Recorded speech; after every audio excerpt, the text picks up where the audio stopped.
Hello everyone, I welcome you once again to the YouTube classes of Surgery Academy.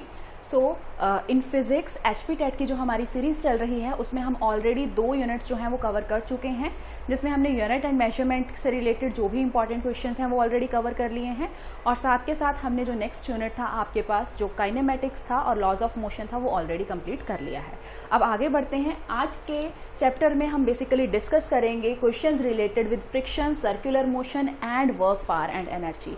इसमें कुछ questions तो वो हैं जो आपके ऑलरेडी प्रीवियस ईयर में आ चुके हैं, सो आपको एक आइडिया मिल जाएगा कि किस तरीके से क्वेश्चन जो हैं आपको इन पर्टिकुलर चैप्टर्स में से देखने को मिलते हैं, और कुछ जो भी इंपॉर्टेंट इस टॉपिक से आपके पास क्वेश्चंस हैं वो हम आज कवर करेंगे। सो चलिए स्टार्ट करते हैं आपके पहले क्वेश्चन के साथ।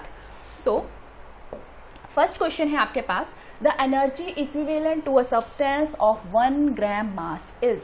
तो देखो हमें पता है कन्वर्जन लॉ है, energy can be converted into mass and mass can be converted into energy. ठीक है, आइंस्टाइन मास इक्विवेलेंस इक्वेशन है आपके पास, जिसके कॉरस्पॉन्डिंग हमें ये बताया जाता है कि एनर्जी जो है ये मास में कन्वर्ट हो सकती है। ठीक है, तो उसी रिलेशन का हम यहाँ पे यूज करते हुए क्या निकालना है, हमें एनर्जी निकालनी है, एनर्जी इक्विवेलेंट निकालना है टू अ सब्सटेंस, उस सब्सटेंस का जिसका मास आपके पास कितना है 1 ग्राम है। ठीक है, तो 1 ग्राम मास का आपको एनर्जी इक्विवेलेंट कैलकुलेट करना है। सो कौन सा रिलेशन हम यहाँ पे यूज करेंगे, E is equals to mc²। ठीक है, जब भी आपको इस तरीके की कन्वर्जन जो है ये देखने को मिलती है, लाइक मास को एनर्जी में कन्वर्ट करना है या एनर्जी को मास में कन्वर्ट करना है, उस टाइम पे हम इस इक्वेशन का यूज करते हैं जो कि है आपके पास E is equals to mc²। यहाँ पे E आपके पास एनर्जी है, M मास है सब्सटेंस का, C आपके पास क्या है वेलोसिटी ऑफ लाइट, और C की अगर हम बात करें तो ये आपके पास कांस्टेंट होता है विच इज 3 × 10⁸ मीटर पर second which is the speed of light. ठीक है, तो ये आपके पास कांस्टेंट वैल्यू है। अब आपको देखो क्वेश्चन में दे रखा है मास की वैल्यू, मास आपको कितना दिया है 1 ग्राम के बराबर है, एनर्जी इक्विवेलेंट निकालने को बोला है, बट अगर आप ऑप्शंस ध्यान से देखेंगे तो आपकी जो एनर्जी है ये किस में कैलकुलेट की गई है, जूल में कैलकुलेट की गई है। सो अगर ये आपके पास जूल में है, इट मींस आपको मास भी किस में चाहिए, आपके SI यूनिट में, मतलब किलोग्राम में चाहिए। सो हमें 1 ग्राम को किलोग्राम में कन्वर्ट करना पड़ेगा। एज वी नो 1 किलोग्राम कितने ग्राम के बराबर है, so this is equals to 1000 gram. So 1 gram कितने के बराबर हुआ, 1 gram is equals to 10⁻³ kilogram.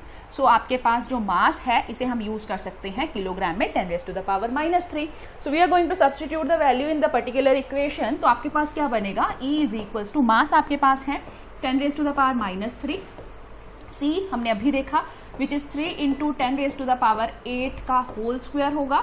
सो जब आप इसे सॉल्व करेंगे ये बनेगा 10⁻³ × 3 का स्क्वायर 9, एंड दिस इज 10⁸ 8 का स्क्वायर करेंगे तो ये आपके पास 16। जब आप इसे फर्दर सॉल्व करेंगे दिस इज 9 × 10⁻, ये आपके पास जाएगा 16 - 3 और दिस इज 13।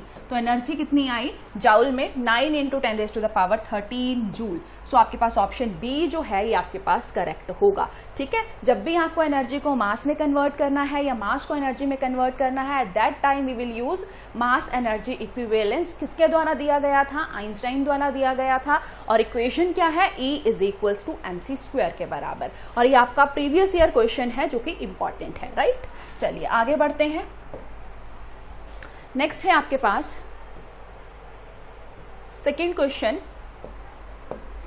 इस टाइप के क्वेश्चन आपको देखने को मिले हैं, आई थिंक ये आपका प्रीवियस ईयर ही है, ऑलरेडी पूछा जा चुका है पेपर में। आपसे पूछा गया है विच of the following activity is not based upon friction. इनमें से कौन सी एक्टिविटी ऐसी है जो कि फ्रिक्शन के ऊपर बेस्ड नहीं है। ठीक है, तो अगर हम फ्रिक्शन की बात करते हैं तो फ्रिक्शन बेसिकली रिलेटिव मोशन के दौरान आपको देखने को मिलती है, जो कि मोशन को अपोज करने का काम करती है। अब यहाँ पे देखें तो अगर हम राइटिंग की बात करें या स्पीकिंग की बात करें या फिर वॉकिंग की बात करें, तो ये 3 आपके पास ऐसी ऑप्शंस दिख रही हैं जिनमें आपको रिलेटिव मोशन देखने को मिलेगा। So whenever there is a relative motion there is a friction. तो अगर यहाँ पे रिलेटिव मोशन है इट मींस यहाँ पे आपको फ्रिक्शन भी देखने को मिलेगा, बट हेयरिंग के केस में there is no relative motion, it means hearing is that activity जो कि आपकी फ्रिक्शन के ऊपर बेस्ड नहीं है। ठीक है, तो यहाँ पे ये सीधा सीधा क्वेश्चन था, आपको बस यही बताना था कि इन गिवन एक्टिविटीज में से कौन सी ऐसी एक्टिविटी है जो कि आपकी फ्रिक्शन के ऊपर बेस्ड नहीं है। सो वी हैव सीन कि हेयरिंग जो है that is not based on friction, right. Next question देखते हैं। Next we have a porter lifts a luggage of 15 kilogram. एक पोर्टर ने एक लगेज को कैरी किया, कितने किलोग्राम का है, 15 केजी का है। कहां से कैरी किया, ग्राउंड से कैरी किया, and put it on his head, और अपने सिर पे रखा 1.5 metre above the ground, ground से उठाया और 1.5 मीटर अबव अपने सिर पे रखा। We have to calculate the work done by him on the ground, उसके द्वारा ग्राउंड पे कितना वर्क डन किया गया ये हमें कैलकुलेट करना है। अब देखो यहाँ पे गिवन क्या है, मास गिवन है विच इज 15 केजी। इसके अलावा हमें साथ में क्या चीज गिवन है कि हाइट गिवन है जो कि है आपके पास 1.5 मीटर, एंड नेक्स्ट हमें g की वैल्यू गिवन है जो कि है 10 मीटर पर second square. So work done is equivalent to the energy, और हमें पता है जब हाइट का केस आ जाता है तो वर्क डन को हम कैलकुलेट करते हैं by using the formula mgh। सो यहाँ पे mgh लगाएंगे तो, और मास हमें गिवन था 15, g आपके पास कितना है 1.5 इंटू 10। तो जब हम इसे सॉल्व करेंगे this will come out to be, point हटा 10 आया, ये गेटिंग कैंसल, सो 15 इंटू 15 225। तो वर्क डन है तो जूल में आपके पास आंसर आएगा। सो अगर हम देखें सो ऑप्शन बी जो है ये आपके पास एक्यूरेट आंसर होगा। ठीक है, सो ये आपके पास है इस क्वेश्चन का सही आंसर। नेक्स्ट है आपके पास, ये इंपॉर्टेंट है, ऑलरेडी पेपर में आया है, आपको अरेंज करना आना चाहिए कि किसमें फ्रिक्शन की वैल्यू सबसे ज्यादा होती है, किसमें फ्रिक्शन की वैल्यू सबसे कम होती है। सो देखो वी हैव टू अरेंज, हमें बोला गया है the correct decreasing order of forces due to rolling, static and sliding friction is. Correct order हमें बताना है किससे रिलेटेड, रोलिंग फ्रिक्शन में, स्टैटिक फ्रिक्शन में और स्लाइडिंग फ्रिक्शन में। हमारे पास करेक्ट ऑर्डर क्या होगा, इसे डिक्रीजिंग ऑर्डर में हमें लिखना है। सो देखो फ्रिक्शन हमारे पास जो है, बेसिकली हम फ्रिक्शन को डिवाइड करते हैं मेनली दो टाइप में। एक आपके पास है static friction and second we have kinetic friction. नाम से ही क्लियर है, स्टैटिक फ्रिक्शन वो फ्रिक्शन होगा जब आपका ऑब्जेक्ट अभी रुका हुआ है। सो जब तक आपका ऑब्जेक्ट जो है ये रुका हुआ है उस टाइम पे उसमें जो फ्रिक्शन की वैल्यू होगी that is known as static friction. But when the body start moving तो उस टाइम पे जो फ्रिक्शन की वैल्यू होती है दैट इज काइनेटिक फ्रिक्शन। अब ऑब्जेक्ट हो सकता है स्लाइड कर रहा है, मतलब मूव कर रहा है नॉर्मली, या फिर हो सकता है ऑब्जेक्ट आपका रोल करता हुआ आ रहा है। सो काइनेटिक फ्रिक्शन फर्दर दो तरीके का हो सकता है, या तो स्लाइडिंग फ्रिक्शन या फिर रोलिंग फ्रिक्शन। तो अगर हम देखें हमें अरेंज करना है कि इनमें से सबसे कम वैल्यू किसकी है, डिक्रीजिंग, घटते हुए क्रम में हमें इसे अरेंज करना है। सो देखो सबसे ज्यादा फ्रिक्शन की वैल्यू आपको किसमें देखने को मिलेगी, स्टैटिक फ्रिक्शन में, क्योंकि अभी ऑब्जेक्ट नहीं किया है। इट मींस इंटरलॉकिंग फोर्स जो है, फ्रिक्शन का बेसिक कारण क्या है, the interlocking between the two surfaces. जिस सरफेस के ऊपर ऑब्जेक्ट है, जिस सरफेस के ऊपर यह ऑब्जेक्ट मूव करेगा, उन दो सरफेसेस के बीच में इंटरलॉकिंग फोर्स कितनी ज्यादा है जो कि उस ऑब्जेक्ट के मोशन को रोक पा रही है, वही जनरली आपके पास फ्रिक्शन होता है। सो स्टैटिक के केस में अगर वो मूव नहीं किया, इट मींस सबसे ज्यादा इंटरलॉकिंग फोर्स आपको किस में देखने को मिली, स्टैटिक के केस में। ठीक है, स्टैटिक के बाद आते हैं काइनेटिक। अब हमें डिसाइड करना है कि स्लाइडिंग में ज्यादा होगा या रोलिंग में। तो स्लाइडिंग में ऑब्जेक्ट नॉर्मल स्लाइड करता है, लाइक ये है आपके पास ऑब्जेक्ट, इस तरीके से मैं इसे धक्का दे रही हूं तो ये मूव कर रहा है, स्लाइड कर रहा है।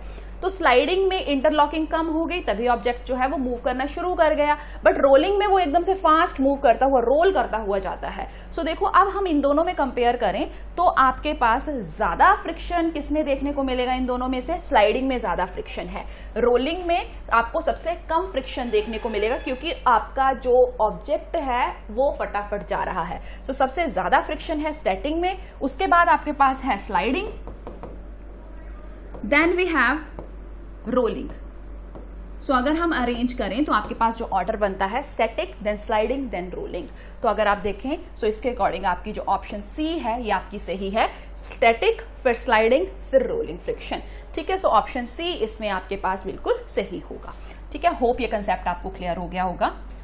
नेक्स्ट देखते हैं, नेक्स्ट है आपके पास, next question is the momentum of a body of mass 100 ग्राम।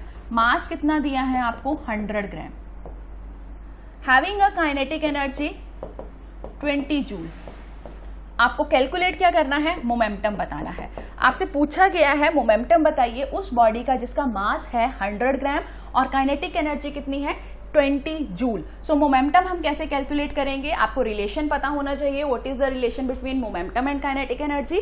अगर आप इस सीरीज को अच्छे से फॉलो कर रहे हैं तो आपने फर्स्ट लेक्चर में मैंने आपको रिलेशन निकालना भी बताया था कि काइनेटिक एनर्जी और मोमेंटम में हम किस तरीके से रिलेशन डिराइव कर सकते हैं, इन केस अगर आपको याद नहीं है तो। ठीक है, अदरवाइज एक बार फिर देख लेते हैं। हमें पता है काइनेटिक एनर्जी का फॉर्मूला नॉर्मली हर किसी को पता होता है, हाफ mv² के बराबर है। मास से मल्टीप्लाई करेंगे, मास से डिवाइड करेंगे, ये स्टेप बस आपको ध्यान में रखना है। सो जब हम ऐसा करते हैं तो आपके पास बनेगा 1/2m, ये बन जाएगा mv का whole square I can write, क्योंकि v का स्क्वायर ऑलरेडी है, m इंटू m का स्क्वायर बनेगा। मास इंटू वेलोसिटी मोमेंटम के बराबर होता है, so I can write kinetic energy is equals to p²/2m, इसके बराबर आया। सो ये आपके पास रिलेशन है काइनेटिक एनर्जी और मोमेंटम में। अब हमें निकालना क्या है, यहाँ पे हमें मोमेंटम निकालना है। काइनेटिक एनर्जी ऑलरेडी हमें दे रखी है, कितनी है 20 joule is equals to p² divided by 2। अब देखो मास, देखो सारे यूनिट जो आपको आंसर दे रखा है ये SI सिस्टम में है, तो आपको मास यहाँ पे ग्राम में दे रखा है, you need to convert it into kilogram. So again relation 1 kilogram कितने ग्राम्स के बराबर है 1000 ग्राम्स के बराबर है। सो 100 ग्राम कितने किलोग्राम के बराबर होगा, so this is equals to 10⁻⁻1 kg। So mass को हम सब्सटीट्यूट करेंगे 10⁻⁻1 kg और I can write 1 divided by 10, ऐसे लिख सकती हूँ मैं इसे। सो ये मेरे पास आया 5। अब अगर मैं देखूँ तो 5 मेरा ऊपर जाएगा तो this comes to be 20 is equals to p² into 5 and p² अगर मैं देखूं so 20 divided by 5 this will come out to be 4। और अगर यहां से हम देखें ये आपके पास आया p² कितना आया है 4 और p कितना आएगा आपके पास 2। सो आपके पास जो मोमेंटम आ रहा है यहाँ पे दैट इज इन kg आपने कैलकुलेट किया है, सो ये आपके पास आया 2 किलोग्राम मीटर पर सेकेंड। ठीक है, so this is equals to 2 kilogram metre पर सेकेंड। सो ये आप इस तरीके से कैलकुलेट करेंगे। वैसे आपके पास मोमेंटम किसके बराबर होता है, मास इनटू वेलोसिटी के बराबर, बट यहाँ पे आपको जो गिवन है वो काइनेटिक एनर्जी गिवन है। सो आपको काइनेटिक एनर्जी और मोमेंटम के बीच का रिलेशन पता होना चाहिए, then only you can calculate it. So आप इस तरीके से इसे कैलकुलेट करेंगे। होप ये आपको क्लियर हो गया होगा। नेक्स्ट बढ़ते हैं अगले क्वेश्चन की तरफ। So next we have, if the speed of a car becomes 3 times then the kinetic energy becomes, now we know that kinetic energy किसके बराबर है हाफ mv²। इंपॉर्टेंट क्वेश्चन है, प्रीवियसली आ चुका है ऑलरेडी। इस तरीके के क्वेश्चन में हो सकता है आपको स्टेटमेंट चेंज कर दी गई हो और या फिर मैथमेटिकल वैल्यू चेंज कर दी गई हो, निकालने को आ जाए, तो इसे ध्यान से देखिएगा। काइनेटिक एनर्जी किसके बराबर है, हाफ mv² के बराबर है। अब क्या बोला गया, अब स्पीड, पहले हमने स्पीड मान ली v है तो आपके पास काइनेटिक एनर्जी इतनी होगी। अब हमारी जो स्पीड है वो 3 गुना हो गई, मतलब v is equals to 3v, v dash मान लिया हमने 3v हो गया। So we need to calculate the kinetic energy. अब कितनी होगी, सो काइनेटिक एनर्जी आपके पास कितनी आ जाएगी हाफ, मास पे कोई इफेक्ट नहीं पड़ा है, स्पीड हमें 3 टाइम्स बोली है, सो हम लिख सकते हैं 3v का स्क्वायर। तो जब आप इसे सॉल्व करेंगे 3 का स्क्वायर 9 इंटू बाकी सारा फैक्टर अगर आप देखेंगे तो हाफ mv² के बराबर है। हाफ mv² आपके पास ओरिजिनल काइनेटिक एनर्जी है। सो आपके पास क्या आया, काइनेटिक एनर्जी अभी जो आपने कैलकुलेट की जब स्पीड आपकी 3 गुना हुई थी, so kinetic energy is equals to 9 times the original kinetic energy. So कितना हो गया 9 times. So kinetic energy becomes 9 times. So यहाँ पे देखें तो ऑप्शन सी जो है ये आपके पास सही होगा, आपकी काइनेटिक एनर्जी 9 टाइम्स हो जाएगी। ठीक है, चलिए अब नेक्स्ट क्वेश्चन देखते हैं। Frictional force can not be measured in, frictional force को हम किस में मेजर नहीं कर सकते। देखो फ्रिक्शनल फोर्स है, it is also a kind of force. अगर ये एक तरीके की फोर्स है, सो जो यूनिट आपके पास फोर्स के होंगे वही यूनिट आपको यहाँ पे भी देखने को मिलेंगे, है ना। तो आप फोर्स को देखो न्यूटन में मेजर करते हैं, तो ये तो आपके पास ठीक है। हमें क्वेश्चन में बोला गया है कैन नॉट बी मेजर्ड, हमें वो फाइंड आउट करना है जिसमें हम इसे मेजर नहीं कर सकते। सो न्यूटन में तो हम इसे मेजर कर सकते हैं। सेकेंडली अगर हम देखें डाइन, ये CGS में इसके यूनिट हैं, तो इसमें भी मेजर कर सकते हैं। Then kilogram weight gravitational unit है, हमने ऑलरेडी स्टडी किए हैं, है ना। अगर आप सीरीज को अच्छे से फॉलो कर रहे हैं तो ये हम ऑलरेडी पढ़ चुके हैं कि फोर्स के दो तरीके के यूनिट्स होते हैं, एक आपके पास एब्सोल्यूट यूनिट होते हैं और दूसरे आपके पास ग्रेविटेशनल यूनिट होते हैं। तो इंपॉर्टेंट है, क्वेश्चन वहां से बने हैं, तो इसलिए वहां पे मैंने आपको ये डिटेल में कराया भी था कंसेप्ट, राइट। तो ये भी हो सकते हैं। And lastly we have kilogram metre पर सेकेंड। देखो अगर ये एक फोर्स है तो फोर्स को हम नॉर्मली लिखते हैं मास इंटू एक्सलरेशन। नो, मास तो आपका किलोग्राम में है, एक्सलरेशन को हम मेजर करते हैं मीटर पर सेकेंड स्क्वायर में, बट यहाँ पे है मीटर पर सेकेंड। सो ये जो है फ्रिक्शनल फोर्स इसमें मेजर नहीं की जा सकती। सो ऑप्शन डी जो है ये आपके पास एक्यूरेट होगा, राइट। चलिए नेक्स्ट क्वेश्चन देखते हैं। इंपॉर्टेंट क्वेश्चन है, वेरी वेरी इंपॉर्टेंट इवन, क्योंकि यहाँ से क्वेश्चन आपको देखने को मिलता ही है।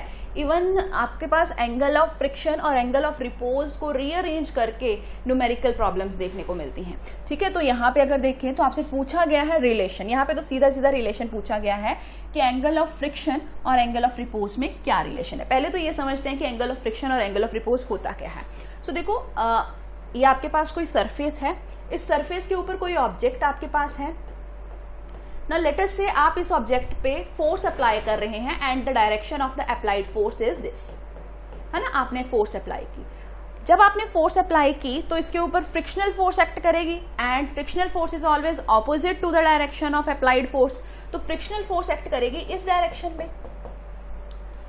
अब अगर हम देखें इस ऑब्जेक्ट का वेट एक्ट करेगा डाउनवर्ड डायरेक्शन में which is equals to mg and normal reaction जो फोर्स है आपके पास that always act perpendicular to this.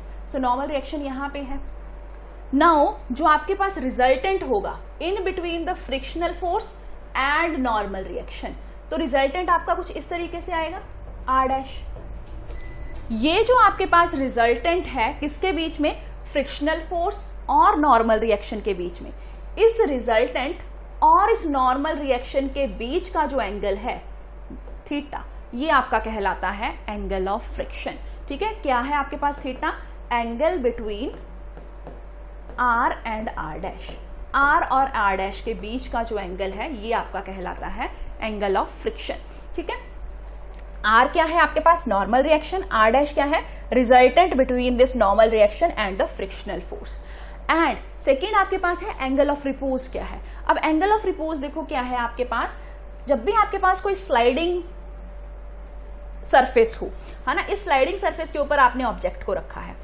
अब देखो ये ऑब्जेक्ट, अब आप इस स्लाइड को बढ़ाते जाओ, एक पोजीशन ऐसा आएगा जब ये नीचे को गिर जाएगा, but not from the very starting. Like आप करके देख सकते हैं इस चीज को एक्सपेरिमेंटली। आप एक ऑब्जेक्ट रखिए, स्लाइड को बढ़ाते जाइए, सी अभी तक ये ऑब्जेक्ट जो है ये नीचे नहीं गिरा है, बट एक सम वर्ज के ऊपर ये जो है ये नीचे की तरफ, लाइक इस वर्ज के ऊपर नीचे की तरफ गिरने शुरू हो जाएगा। सो ये जो आपके पास वर्ज, ये जो आपके पास एंगल है, जिस एंगल के ऊपर ये जो आपके पास स्लाइडिंग सरफेस के ऊपर ऑब्जेक्ट पड़ा है, that is just at the verge of sliding down. नीचे गिरा नहीं है, अगेन आई एम रिपीटिंग, अभी तक नीचे गिरा नहीं है। आप इस एंगल को यहां से लो और इस तरीके से, सॉरी, आप इसे बढ़ाते जाओ, ठीक है। इस एंगल को लो और इसे आप ऐसे बढ़ाते जाइए, ठीक है। जब आप इसे बढ़ाते जाएंगे सो एक पॉइंट आपके पास ऐसे आएगा जिसके ऊपर ये ऑब्जेक्ट जो है ये नीचे गिरना शुरू हो जाएगा। स्टार्टिंग में ऐसे पड़ा है, ऑब्जेक्ट अभी नहीं गिरेगा, थोड़ा बढ़ाया, नहीं गिरा, नहीं गिरा, नहीं गिरा। सो इस तरीके से आपके पास बढ़ता जाएगा और ऑब्जेक्ट नीचे नहीं गिरेगा, है ना। बट एक पॉइंट ऐसा आएगा जब ये नीचे गिर जाएगा, बिल्कुल उससे पिछला पॉइंट, जब आपका ये object is just at the verge of sliding down, नीचे गिरा नहीं है, बिल्कुल वर्ज पे है, वो जो एंगल है that angle is known as angle of repose. उस एंगल को हम बोलते हैं एंगल ऑफ रिपोज। ध्यान रखना, ऑब्जेक्ट नीचे नहीं गिरा है, स्टैटिक फ्रिक्शन ये ऑब्जेक्ट में लास्ट पॉइंट है, मैक्सिमम वैल्यू है फ्रिक्शन की, उससे आगे अगर पॉइंट भी बढ़ाया तो ऑब्जेक्ट गिर जाएगा, ऑब्जेक्ट अभी गिरा नहीं है। सो वो एंगल आपका कहलाता है एंगल ऑफ रिपोज। और इन दोनों एंगल में अगर आप रिलेशन देखें एंगल ऑफ रिपोज और एंगल ऑफ फ्रिक्शन में, सो ये दोनों एंगल्स आपस में हमेशा बराबर होते हैं, theta is equals to alpha. क्योंकि जब हम यहां से थीटा को कैलकुलेट करते हैं तो हम देखते हैं tan थीटा आपके पास आता है म्यू एस के बराबर। म्यू एस आपके पास क्या है, कॉफिशिएंट ऑफ स्टैटिक फ्रिक्शन के बराबर। सिमिलरली जब आप tan अल्फा निकालते हैं so this again come to be mu S, ये भी आपके पास आता है म्यू एस के बराबर। तो जब आप इन दोनों को इक्वेट करते हैं we can write tan theta is equals to tan alpha. Now tan से tan getting cancel, so theta आपके पास अल्फा के बराबर आता है। Crux of the story is only that कि आपको ये चीज ध्यान में रखनी है कि एंगल ऑफ फ्रिक्शन और एंगल ऑफ रिपोज के बीच में क्या रिलेशन है। बट यस, कंसेप्ट वाइज अगर समझ के चलोगे तो आपको चीजें ज्यादा लंबे समय के लिए ध्यान में रहेंगी। सो कंसेप्ट भी मैंने आपको साथ में एक्सप्लेन कर दिया है। सो हमने क्या रिलेशन देखा, थीटा जो है ये अल्फा के बराबर है, राइट। नेक्स्ट क्वेश्चन देखते हैं आप। होप ये कंसेप्ट आपको क्लियर हुआ होगा। सी इस टाइप के क्वेश्चन आपको पेपर में देखने को मिलते हैं, ये आपका ऑलरेडी आ चुका है क्वेश्चन। सो ऐसा नहीं है कि डायग्रामेटिक क्वेश्चंस आपको नहीं देखने को मिलेंगे, डायग्रामेटिक क्वेश्चंस भी आपको देखने को मिल सकते हैं। सो देखते हैं इस क्वेश्चन में है क्या। आपको बोला है a force act on a particle such that its position X changes as shown in the figure. ये आपके पास डिस्प्लेसमेंट दे रखा है, एक्स पोजीशन चेंज हो रही है आपके पास, है ना। कैलकुलेट करना है आपको work done on the particle as it move from X is equals to 0 से लेके एक्स इज इक्वल्स टू 20। आपको बताना है कितना वर्क डन किया है ऑब्जेक्ट ने 0 से लेकर 20 मीटर्स तक जब ऑब्जेक्ट जो है मूव किया। अब हमें पता है work done by the variable force is being calculated as area under the curve. जो आपके पास कर्व बनी है, लाइक यहाँ पे अगर हम देखें तो कर्व आपकी ये है, इस कर्व के अंडर जो एरिया आएगा अगर आप उसे कैलकुलेट कर सकते हैं तो आपका वो आंसर होगा, that is the value of the work done. Another thing, area under the curve बोल रहे हैं ना हम, एरिया कैसे कैलकुलेट करते थे हम, दो गिवन क्वांटिटीज के बीच के ग्राफ का एरिया कैलकुलेट करते थे, दोनों को मल्टीप्लाई करते थे। Now we know that force multiply by displacement क्या होता है आपके पास, force multiply by displacement is work done. तो यहाँ पे फोर्स को अगर आप डिस्प्लेसमेंट से मल्टीप्लाई करते हैं तब आपको वर्क डन ही मिलेगा। तो हम सीधा सीधा हमें यहां से यहां तक कैलकुलेट करना है, तो ये आपके पास आपको area under the curve calculate करना पड़ेगा, राइट। तो एरिया अंडर द कर्व कैसे कैलकुलेट करेंगे हम, डायग्राम से देखें। सो दिस इज अ ट्रेपीजियम, आप या तो पूरा एरिया निकाल लीजिए ट्रेपीजियम का। इनकेस अगर आपको ट्रेपीजियम के एरिया का फॉर्मूला नहीं पता सो क्या करो, पहले इस ट्राइंगल का एरिया निकाल लो, फिर ये रेक्टेंगल बन रही है रेक्टेंगल का एरिया निकाल लो, फिर ये ट्राइंगल है ट्राइंगल का एरिया निकाल लो, तीनों को ऐड करो आपके पास आंसर आ जाएगा, ठीक है। But area of the trapezium आपके पास क्या होता है, area of trapezium half into sum of parallel side multiply by perpendicular distance, ठीक है। So half of sum of parallel sides, half into parallel sides कौन सी हैं इसमें, ये और ये वाली साइड आपकी कितनी हुई 5 से लेके 15, 15 माइनस 5 इज 10, तो ये आपकी कितनी है 10, प्लस सम बोला है ना, दूसरी पैरेलल साइड ये है 0 से लेकर 20 तक, तो ये 20 हुई, multiply by perpendicular distance, perpendicular distance आपका ये होगा। अब ये आपकी वैल्यू कितनी है 3, ठीक है। So multiply by 3। सो जब आप इसे कैलकुलेट करेंगे 10 + 20 comes to be 30 divided by 2 into 3, तो ये देखें 15 इंटू 3 45। तो आपके पास जो टोटल वर्क डन हुआ है इस पर्टिकुलर पोजीशन के चेंज में that is 45 joule. So option number ए जो है that is the right one. तो आपका आंसर क्या होगा 45 जूल, ठीक है। तो ये आपके पास आंसर है। नेक्स्ट क्वेश्चन देखते हैं। नेक्स्ट आपके पास सिंपल क्वेश्चन है 1 किलोवाट आर किसके बराबर है, तो 1 किलोवाट आर आपके पास होता है 3.6 इंटू 10⁻⁶ जूल। इनकेस भूल जाते हो तो मैं आपको एक तरीका भी बता देती हूँ, आप फटाफट कैसे निकालोगे, क्योंकि कई बार बच्चों को कंफ्यूजन रहती है कि पावर कितनी होगी, is it 36 into 10⁻⁶, is it 3.6 into 10⁻⁶, is it 3.6 into 10⁵। तो ये कंफ्यूजन आप कैसे अवॉइड कर सकते हैं। सी हमें बोला है 1 kilowatt hour, now we know that 1 kilowatt कितने वाट के बराबर है 1000 वाट, है ना। नेक्स्ट है आर, 1 आवर में कितने सेकंड है, हमें तो बिल्कुल सिंप्लीफाइड करना है ना, सेकंड देखेंगे तो 3600 सेकंड। जब आप इस फैक्टर को सॉल्व करेंगे दिस इज 36 इंटू 10⁵, है ना, जूल। तो अगर आप ये देखें तो ये आपके पास इसके बराबर आया, पर साथ में आप देखो हम यहाँ पे देख रहे हैं 5 में आपके पास ऑप्शन है बट विथ पॉइंट है, तो पॉइंट अगर आप लगाते हैं तो एक आपको सिग्निफिकेंटली इसको बढ़ाना पड़ेगा। सो आपके पास जो ऑप्शन है that is option number C, 1 kilowatt hour is equal to 3.6 into 10⁶ joule के बराबर है। नेक्स्ट है आपके पास if the coefficient of friction is √3, अब कॉफिशिएंट ऑफ फ्रिक्शन आपको बोला है कितना है, √3, आपको कैलकुलेट करना है value of angle of friction. तो देखो ऑलरेडी जो हमने क्वेश्चन किया, मैंने आपको वहां पे बोला था कि क्वेश्चन रीअरेंज करके पूछे जाते हैं। आपको वैसे भी पता होना चाहिए कि एंगल ऑफ फ्रिक्शन और कॉफिशिएंट में क्या रिलेशन है। सो वी नो दैट आपके पास tan थीटा जो है ये किसके बराबर है, कॉफिशिएंट ऑफ फ्रिक्शन के बराबर है। तो वही रिलेशन हम यहाँ पे यूज करेंगे। यहाँ पे आपको कैलकुलेट करना है एंगल ऑफ फ्रिक्शन की value, means you need to calculate the value of theta, tan theta. और tan थीटा किस तरीके से रिलेट करता है आपका कॉफिशिएंट ऑफ फ्रिक्शन के साथ। So tan theta is equals to mu. Now देखो यहाँ पे देखिए tan थीटा म्यू आपको ऑलरेडी दे रखा है √3, so we can write theta is equals to tan inverse √3, आप ऐसे लिख सकते हैं। सो tan की वैल्यू अगर हम देखें √3 आपको कहाँ पे देखने को मिलती है, so that is at 60 degree. ठीक है, सो ऑप्शन बी जो है ये आपके पास सही आंसर होगा, 60 डिग्री, राइट। चलिए नेक्स्ट क्वेश्चन देखते हैं। नेक्स्ट क्वेश्चन है आपके पास, देखो यहां से ये जो क्वेश्चन है आपके पास, इसमें तो सीधा सीधा पूछा गया है लुब्रिकेशन रिड्यूसेस फ्रिक्शन बिकॉज। जो लुब्रिकेशन है जब आप प्रोवाइड करते हैं मेटेलिक पोर्शंस के बीच में या फिर मशीनरी के पार्ट्स में जब आप कोई भी ऑयल बोल लीजिए या लिक्विड जब आप अप्लाई करते हैं तो उसकी वजह से क्या होता है, आपका फ्रिक्शन जो बन रहा होता है दो ऑब्जेक्ट्स के बीच में या दो सर्फेसिस के बीच में वो कम होता है। ऐसा क्यों होता है ये आपसे पूछा गया है। So lubrication reduces friction because the relative motion in between solid and liquid is reduced, क्योंकि आपके पास जो relative मोशन है सॉलिड और लिक्विड के बीच का ये कम हो जाता है। ऐसा कैसे होता है, बेसिकली जो आपकी दो सरफेसेस के बीच की इंटरलॉकिंग है वो इंटरलॉकिंग अगर हम देखें सो लुब्रिकेशन प्रोवाइड करने की वजह से कम हो जाती है और वो ऑब्जेक्ट जो है वो उसके ऊपर स्मूथली मूव करता है। सो आपके पास जो ऑप्शन सी है relative motion in between solid and liquid, ये आपके पास क्या कर जाता है, रिड्यूस हो जाता है लुब्रिकेशन प्रोवाइड करने से।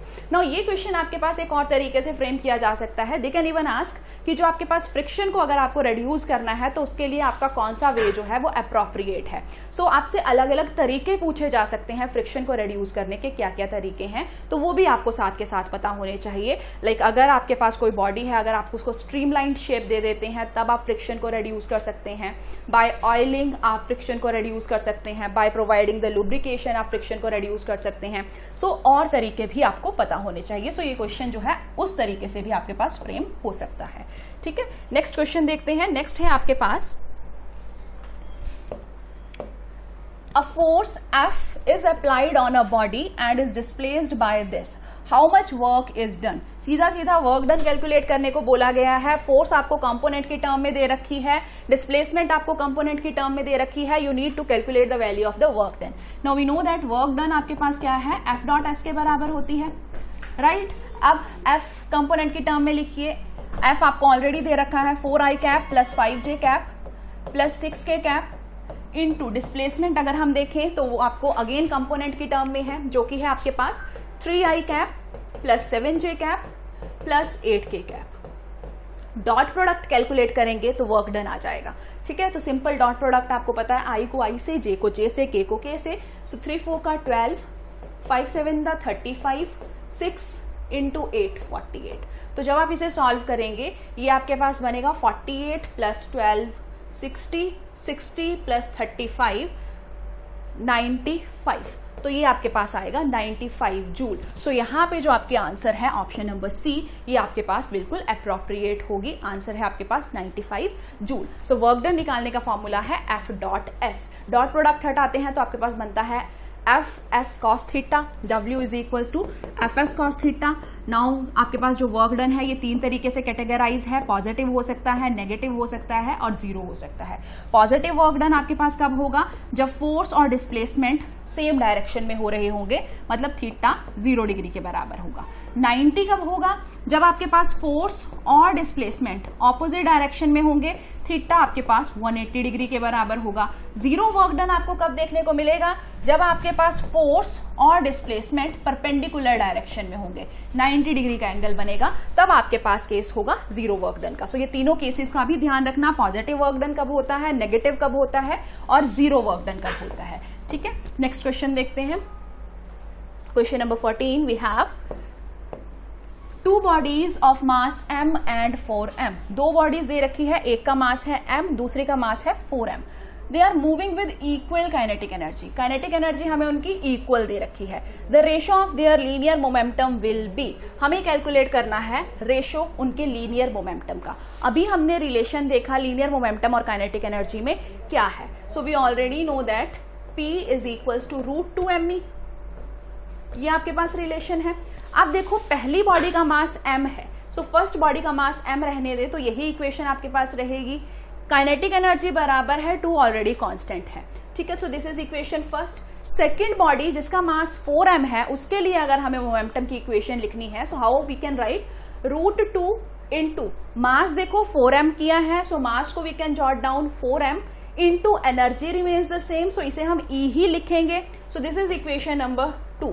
Now we have to calculate their ratio, उनकी रेशो हमें कैलकुलेट करनी है, means we need to divide these equations. तो जब हम इसे इक्वेशंस को डिवाइड करेंगे P1 is to P2, ये आपके पास आएगा, ऊपर है 2me, नीचे देखो अगर मैं इस 4 का रूट बाहर लेती हूं तो ये आपके पास 2 बाहर आ जाएगा और बाकी फैक्टर सेम है 2me. सो ये आपके पास getting cancel. So P1 divided by P2 आपके पास कितना आया, 1 divided by 2 means 1 is to 2. So आपके पास इसका जो आंसर होगा रेशो में जब आप इसे लिख रहे हैं, सो ये आपके पास ऑप्शन A 1 is to 2 जो है ये आपके पास सही आंसर होगा, राइट. चलो नेक्स्ट देखते हैं. विच of the following force is non conservative in nature. Now देखो नेचर में हमारे पास 2 तरीके की फोर्सेज हैं, या तो कंजर्वेटिव या फिर नॉन कंजर्वेटिव.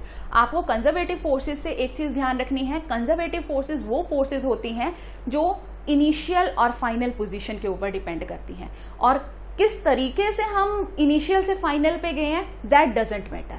मतलब जिसमें पाथ फॉलोड से हमें कोई लेना देना नहीं है, सिर्फ फर्क पड़ता है इनिशियल और फाइनल पोजीशन से, वो आपके पास होती हैं कंजर्वेटिव फोर्सेस. और कंजर्वेटिव फोर्सेस में जो वर्क डन होता है अराउंड द क्लोज्ड पाथ वो 0 के बराबर होता है. सेकेंड काइंड ऑफ फोर्सेज है आपके पास नॉन कंजर्वेटिव फोर्सेज. सो ये ऐसी फोर्सेज हैं जिसमें हमें फर्क पड़ता है कि आपकी इनिशियल से फाइनल तक जाने के लिए आपने कौन सा पाथ फॉलो किया, ठीक है, जो कि पाथ पे डिपेंड करती हैं, ठीक है, विच डिपेंड ऑन पाथ फॉलोड. और साथ के साथ इनके द्वारा जो वर्क डन किया जाता है around the closed path that is not equal to 0, वो 0 के बराबर नहीं होता है. सो अगर हम देखें आपको ऑप्शन दे रखी है कूलम, ग्रेविटेशनल, इलास्टिक या फिर फ्रिक्शनल. तो इन चारों में से अगर आप देखें तो आपकी नॉन कंजर्वेटिव फोर्स है फ्रिक्शनल फोर्स. तो ये आपको याद रखना है, फ्रिक्शनल फोर्स हो या फिर विस्कस फोर्स हो, ये आपके पास कैसी फोर्सेस होती हैं, आपकी नॉन कंजर्वेटिव फोर्सेस, ठीक है. तो यहाँ पे अगर आप देखें तो इन चारों में से फ्रिक्शनल फोर्स आपकी कैसी फोर्स है, non conservative forces. So option D is the right one. Next question की तरफ बढ़ते हैं. Next we have question number 16.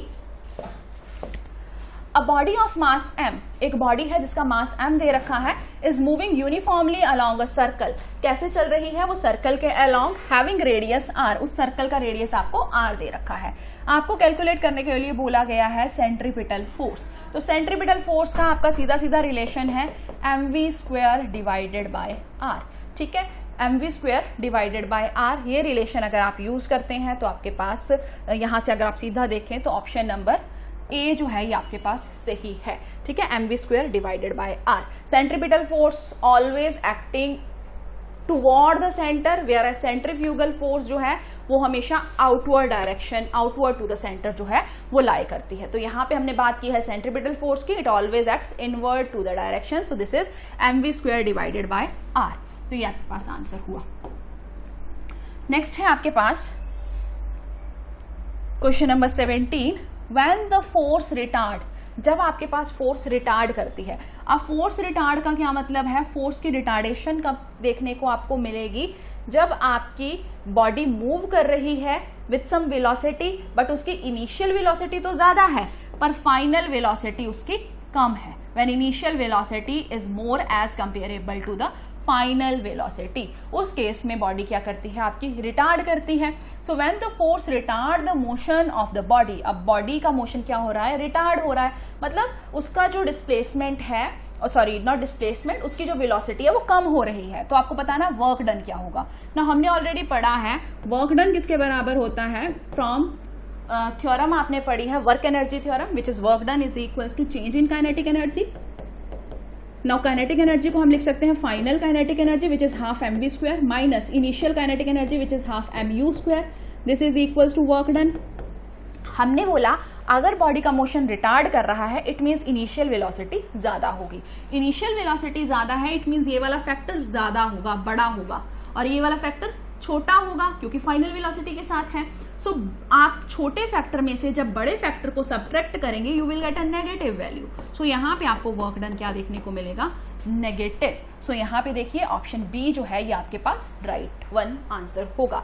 जब आप व्हेन द फोर्स जो है वो रिटार्ड करती है मोशन ऑफ द बॉडी, उस केस में वर्क डन क्या होता है आपका, नेगेटिव होता है, राइट। तो ये आपके पास इसका आंसर हुआ। नेक्स्ट हम देखते हैं, नेक्स्ट क्वेश्चन है आपके पास वेरी वेरी इंपॉर्टेंट क्वेश्चन, सीधे सीधे रिलेशंस पूछे जाते हैं। 1 हॉर्स पावर किसके बराबर है, या फिर 1 हॉर्स पावर किसके यूनिट्स हैं, तो इस तरीके से आपसे क्वेश्चन जो है ये देखने को मिलते हैं।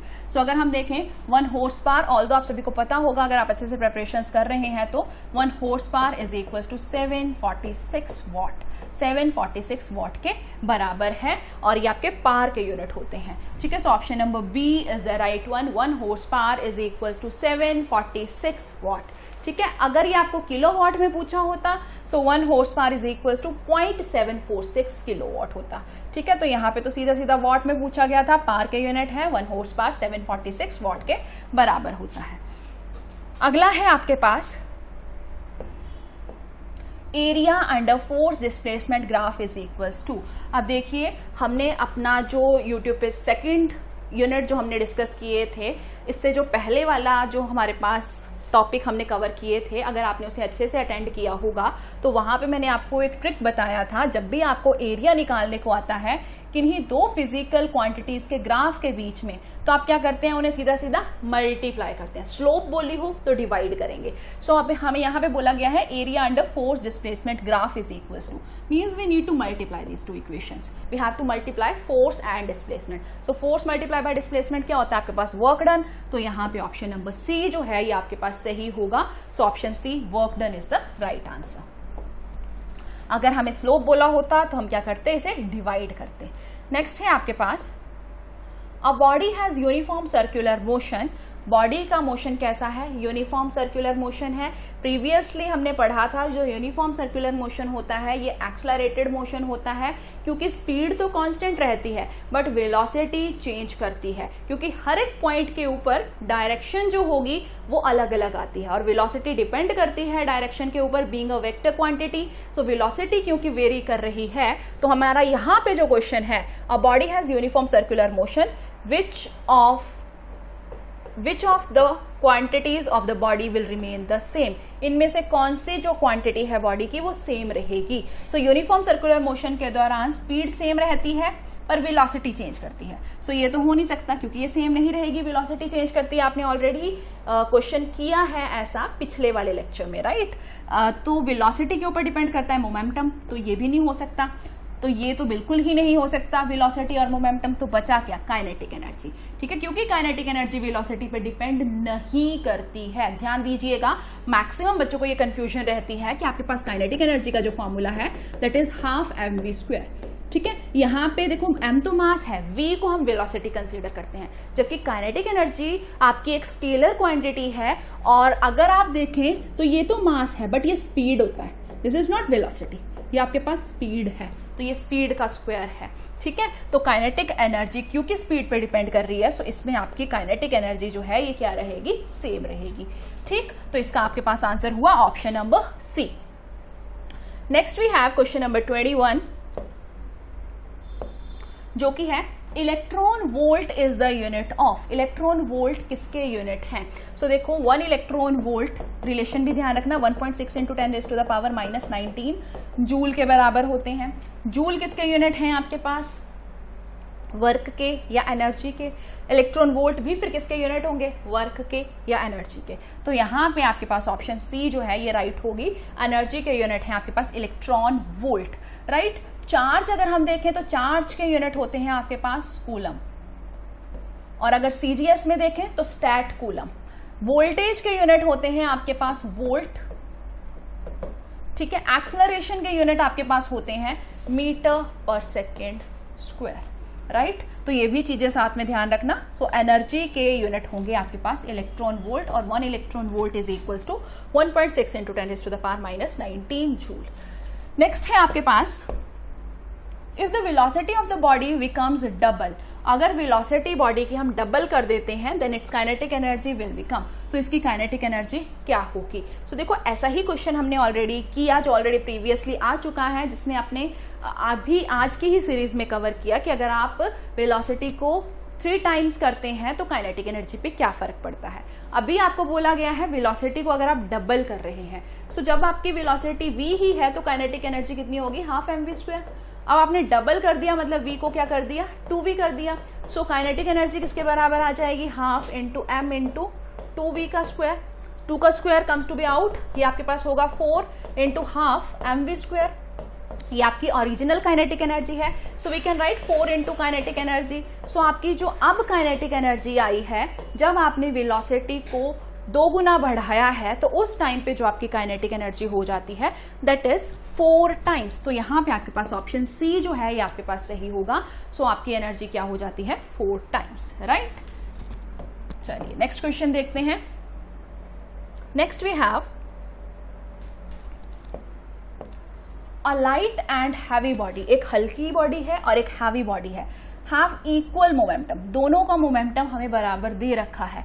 विच one has the greater kinetic energy, तो दोनों में से ज्यादा काइनेटिक एनर्जी किसकी होगी। अब देखो अगेन आपको रिलेशन पता है काइनेटिक एनर्जी और मोमेंटम के बीच में। सो हमने क्या रिलेशन पढ़ा था कि आपके पास E किसके बराबर है, p² डिवाइडेड बाय 2m के बराबर। नाउ देखो मोमेंटम तो हमें दोनों बॉडीज का सेम दे रखा है, तो मोमेंटम जितना मर्जी हो हमें कोई फर्क नहीं पड़ता, हमें सिर्फ एनर्जी का रिलेशन किसके साथ देखना है, मास के साथ। So as energy is inversely proportional to mass, so जिस बॉडी का मास कम होगा उसकी एनर्जी ज्यादा होगी, बट जिस बॉडी का मास ज्यादा होगा उसकी एनर्जी कम होगी। सो देखो ये आपके पास है, यहां से अगर हम देखें तो हमारे पास इनवर्स रिलेशन आया। इट मीन्स आपसे पूछा गया है ज्यादा काइनेटिक एनर्जी किसकी होगी। सो काइनेटिक एनर्जी ज्यादा होगी लाइटर मास वाली बॉडी की, मतलब जो बॉडी हल्की है उसकी काइनेटिक एनर्जी ज्यादा होगी। सो अगर हम इसके अकॉर्डिंग देखें so option number A is the right answer, light body has more kinetic energy. ठीक है, चलिए नेक्स्ट है आपके पास, next question is which of the following is not the unit of energy, इनमें से कौन से एनर्जी के यूनिट नहीं है। सो देखो ऑप्शन दे रखे हैं joule, kilowatt hour, electron volt and what. तो अगर हम देखें सो एनर्जी के कौन से यूनिट नहीं है ये पूछा गया है। सो जूल तो हमें पता है ऐसा यूनिट है एनर्जी के, तो ये तो हो नहीं सकते। 1 किलोवाट आवर भी नहीं हो सकते क्योंकि ये भी आपके पास एनर्जी के यूनिट है और ऑलरेडी आपने रिलेशन देख लिया है, 1 kilowatt hour is equal to 3.6 × 10⁻⁶ joule के बराबर है। इलेक्ट्रॉन वोल्ट भी नहीं हो सकते, इलेक्ट्रॉन वोल्ट और जूल कैसे रिलेटेड है, 1 electron volt is equal to 1.6 × 10⁻⁻19 joule. So lastly we have watt. Watt जो है ये आपके पास पावर के यूनिट है ना कि एनर्जी के। तो क्वेश्चन था इनमें से कौन से एनर्जी के यूनिट नहीं है, so option number D is the right one, ये आपके पास पावर के यूनिट होते हैं। ठीक है, चलिए नेक्स्ट है आपके पास question number 25। A man pulls a bucket out of a well, कुएं में से एक आदमी ने बकेट को खींचा by means of a rope, किसके सहारे, रस्सी के सहारे। The work done by the man is, हमें कैलकुलेट करना है कि मैन द्वारा जो वर्क डन किया गया है ये कैसा है, is it positive, is it negative, is it zero और या फिर नन ऑफ दिस। तो देखो कुएं में से रस्सी के सहारे बकेट को खींचा जा रहा है ना, तो यहां से मतलब पर्सन खींच रहा है। सो आपकी बकेट की डिस्प्लेसमेंट हुई अपवर्ड डायरेक्शन में, इवन फोर्स भी लगा रहे हैं हम अपवर्ड डायरेक्शन में। सो जब फोर्स और डिस्प्लेसमेंट दोनों आपके पास अपवर्ड डायरेक्शन में है मींस आपके पास एंगल कितना है, 0 डिग्री। और जब एंगल 0 डिग्री होता है और फोर्स ऑफ डिस्प्लेसमेंट आपके पास सेम डायरेक्शन में होती है तो उस केस में आपका वर्क डन क्या होता है, पॉजिटिव। तो यहां पे अगर हम देखें सो ऑप्शन ए जो है ये राइट होगी, positive work has to be done. तो ये आपको ध्यान में रखना है, राइट। कंसेप्ट हमने अभी थोड़ी देर पहले ही डिस्कस किया है, तो आप एक बार वहां से दोबारा देख सकते हैं। Next we have the coefficient of restitution for a perfectly elastic collision is. Perfectly elastic collision के दौरान कोएफिशिएंट ऑफ रेस्टिट्यूशन होता कितना है? सबसे पहले कोएफिशिएंट ऑफ रेस्टिट्यूशन होता क्या है? सो बेसिकली अगर हम कोएफिशिएंट ऑफ रेस्टिट्यूशन को डिफाइन करें तो ये आपके पास है relative velocity of separation to the relative velocity of approach। ठीक है, दो बॉडीज कितनी वेलोसिटी के साथ एक दूसरे के पास आ रही हैं, फिर टकराने के बाद कितनी वेलोसिटी के साथ एक दूसरे से सेपरेट हो रही हैं, तो उन दोनों की रेशो है relative velocity of separation to the relative velocity of approach, means v2 minus v1 divided by u1 minus u2। तो याद रखना आपके पास जो कोलिजन है ये हम जनरली कंसीडर करते हैं तीन तरीके का। One we have elastic collision, perfectly elastic collision, second we have inelastic collision, and third we have perfectly inelastic collision. जब आपके पास इलास्टिक कोलिजन है तो कोएफिशिएंट ऑफ रेस्टिट्यूशन की वैल्यू आपके पास होती है 1। ठीक है, इलास्टिक कोलिजन के दौरान सेकेंड चीज याद रखना, मोमेंटम भी कंजर्व होता है और काइनेटिक एनर्जी भी कंजर्व होती है, इवन आपकी टोटल एनर्जी भी कंजर्व होगी। बट जब आपके पास इनइलास्टिक कोलिजन हो या फिर परफेक्टली इनइलास्टिक कोलिजन हो तो मोमेंटम तो कंजर्व होता है बट काइनेटिक एनर्जी आपकी नॉट कंजर्व्ड। ठीक है, काइनेटिक एनर्जी कंजर्व नहीं होती है और टोटल एनर्जी आपकी कंजर्व होगी। सो ये चीज भी आपसे पूछी जा सकती है, during the elastic collision which one of the following quantity is not conserved, या ड्यूरिंग द इनइलास्टिक कोलिजन कौन सी कंजर्व होती है, तो वो चीजें भी आपको पता होनी चाहिए। सो यहाँ पे अगर हम देखें for perfectly elastic collision the coefficient of restitution is 1। ये आपके पास कितना होता है? 1 आपको याद रखना है, तो ये ध्यान में रखिएगा। ठीक है, even for perfectly inelastic collision it is 0। Inelastic, perfectly inelastic के लिए पूछा जाए तो 0 होता है। नेक्स्ट है आपके पास क्वेश्चन नंबर 27, जिसमें आपको बोला गया है if k is the kinetic energy of the projectile fired eight an angle 45 degree. अब प्रोजेक्टाइल के दौरान आपको बोला गया है k क्या है? काइनेटिक एनर्जी है प्रोजेक्टाइल की जो 45 डिग्री के साथ हमने फायर की है, तो थीटा आपको दे रखा है 45 डिग्री। अब आपको कैलकुलेट करनी है काइनेटिक एनर्जी उसकी हाईएस्ट पोजीशन के ऊपर।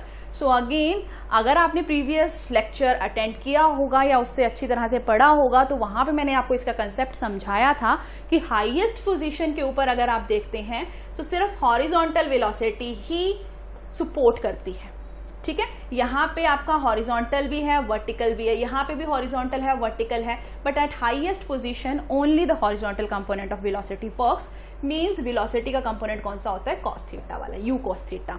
तो आपको हाईएस्ट पोजीशन पे काइनेटिक एनर्जी निकालनी है। देखो काइनेटिक एनर्जी का formula maximum of you know half mv², है, बट द वन जिसे ये पता होगा कि हाईएस्ट पॉइंट के ऊपर आपके पास सिर्फ हॉरिजॉन्टल कंपोनेंट है वही इस क्वेश्चन को सॉल्व कर पाएगा, बिकॉज यहाँ पे आपको स्पीड को लेके चलना है v cos थीटा। अगर u कंसीडर कर रहे हैं तो u cos theta, v consider कर रहे हैं तो v cos थीटा, राइट। तो जब आप इसे यहाँ पे लिखेंगे half m into v cos theta का होल स्क्वायर, तो जब आप इसे सॉल्व करेंगे हाफ मास वेलोसिटी का स्क्वायर बाहर निकाल लीजिए, cos थीटा का स्क्वायर है, थीटा इज 45 डिग्री, cos 45 1/√2, 1/√2 का स्क्वायर करेंगे, this comes out to be 1/2। तो ये अगर आप देखें सो आपके पास क्या है? हाफ रह जा रही है 1/2 mv² के। स्टार्टिंग में उसकी काइनेटिक एनर्जी कितनी है? k।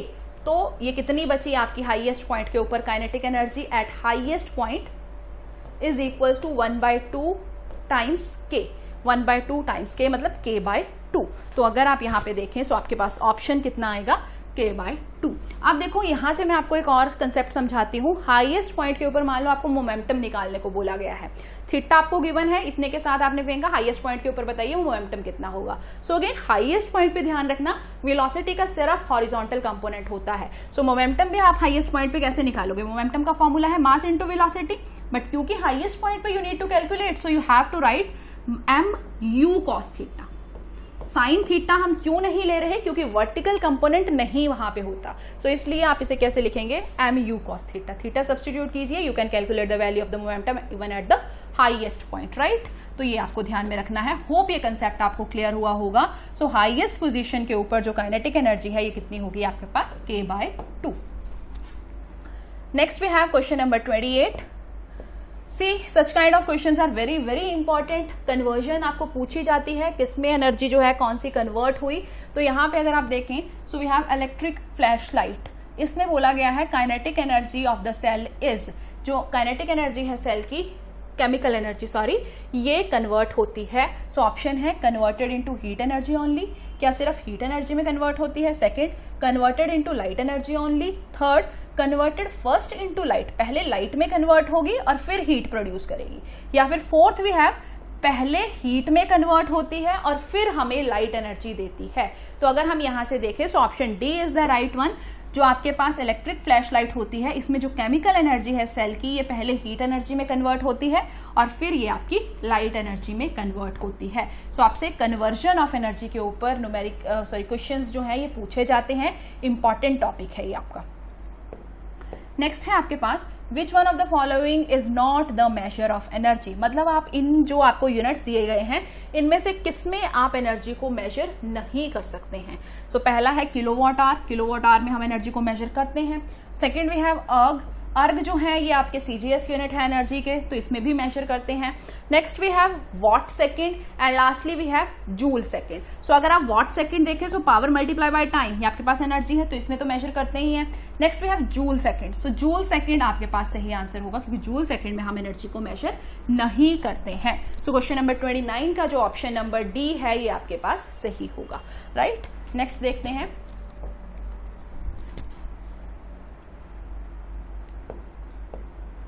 The correct relation between joule and अर्ग इज, 1 जूल कितने अर्ग के बराबर होता है ये आपको बताना है।